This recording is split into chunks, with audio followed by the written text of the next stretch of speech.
Tell me a ghost story that sounds completely unbelievable but is entirely true. I live in Oregon, and a friend of mine was having her bachelorette party at a cabin in the woods at the base of a very well-known mountain. I was looking forward to going. A lot of people I care about were going to be on that trip, and I thought it sounded like a really fun weekend just to get away and be in nature. And the first thing that happened when I left my house and I was just on the outskirts of town, I got such a strong feeling to turn around and grab some cleansing tools like sage, Palo Santo, whatever I had on hand. And it was so strong, I turned the car around, went home. My husband's like, "What are you doing here?" I said, "Oh, I don't know. I just had to use the bathroom and I don't want to use the gas station."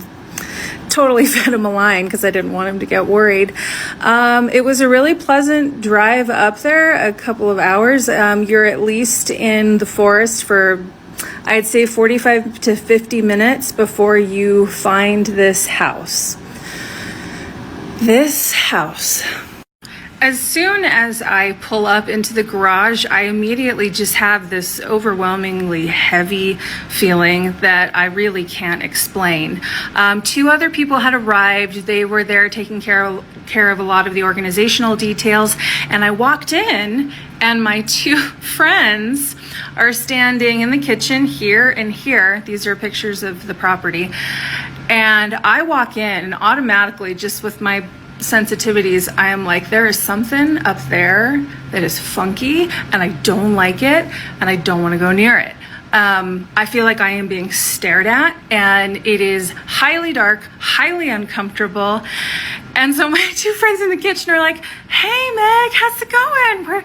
We're glad you're here." I'm like, "Yeah, how are you guys doing?" They're like, "We're great." And I'm like, "Yeah. Other than the thing that's up those stairs that's been staring at you the whole time." And they were like, "Oh my God, we were waiting for you to get here because we just had such a weird feeling and we're freaked out and we wanted to know what you thought," because they know I've got like sensitivities or whatever. I walked up the stairs and I got to about this spot right here, and I stopped because I literally felt like an energetic wall, like, do not go any further. My friend said, "That's really weird. That's literally as far as we went to before you got here." And we were, they were just checking out the house, and they went up into that weird little loft attic area, and they were like, "Nope, no further." This is the top of the stairs right here. And if you look way down in this loft area, there's a little door with a crawl space, and it was shut when we got there. As people started arriving, we were having fun joking, and one of the women went up there and we were talking about how creepy it was, and she said, "Was the door open when you guys went up there?" The crawl space door had been opened, and none of us had been up there. So that night, we're just kind of settling into the house, settling into the weekend, trying to figure out what's on the agenda, trying to have a good time. But if you're sensitive, you can just tell from these pictures, the place just had a creepy vibe. Those two same friends are sleeping in this room, and I am sleeping down here, downstairs, alone on a pull-out couch. First thing we notice is the incredible amount of dead insects all over the floor and even in the sheet. That night, one of my friends had her electronics go crazy at 3 a.m. I felt such a heavy layer of darkness. The first night I tried to go to sleep downstairs here on that pull-out couch, I felt like things were staring at me, circling me. I was this close to getting up and leaving in the middle of the night with a 2-hour drive home, rolling in at 5 a.m. with my husband like, "What are you doing?" But I got this very clear message: you need to stay and you need to help hold up some kind of energetic barrier. I had a dream when I eventually fell asleep that the entire property was surrounded by fire, and the fire couldn't penetrate this weird line that we were all trying to hold. So I was like, fine, okay, I guess I will stay in this freaky ass house. The next morning, we're all hanging out on the balcony and talking, having breakfast, having coffee, and people start to share their experiences. People were touched. People staying in the upstairs bedroom in the bunk beds had water dripped onto their faces, coming out of nowhere, and there were no leaks in the ceiling. It wasn't raining that weekend. Later that day, when most of the crew was playing yard games, like down here in the grass, one of the women was hanging out over here, and there was a deck of cards that literally got blown, and the cards were like flung into her face. I have no idea how that happened. At this point, I am getting so drained physically and feeling so sick, I need to go lie down. I'm alone in the house again, but I'm watching everybody from outside these windows where I'm at. Gosh, I can't point.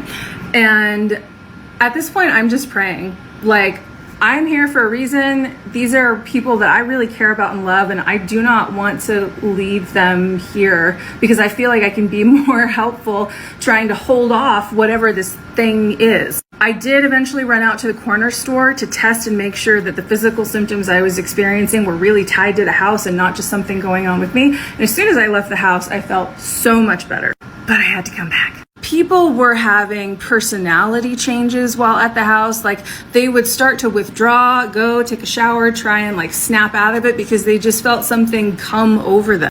What I was picking up on primarily that kind of like lived in that upstairs loft area was something that was not nor had ever been human.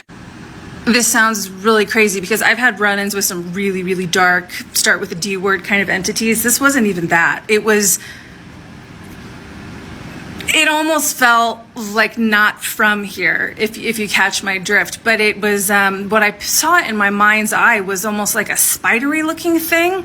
And it's interesting because another woman who was there told me that they saw that a spidery looking image of this big nasty thing like crawl from up in this main area down the stairs into the loft area where we were sleeping. And what's odd is that the safe places in the house would change depending on the time of day. It's like the rooms would just start to feel off. Another person said they were almost picking up on the presence of a man, like an older man. I wasn't picking up on a person, dead or alive, definitely a thing. The second night, one of my friends and I were just so uncomfortable about the idea of going to sleep that we just stayed up kind of deliriously talking to each other until, God, it must have been close to 4 a.m. just to not be asleep and unconscious in that environment.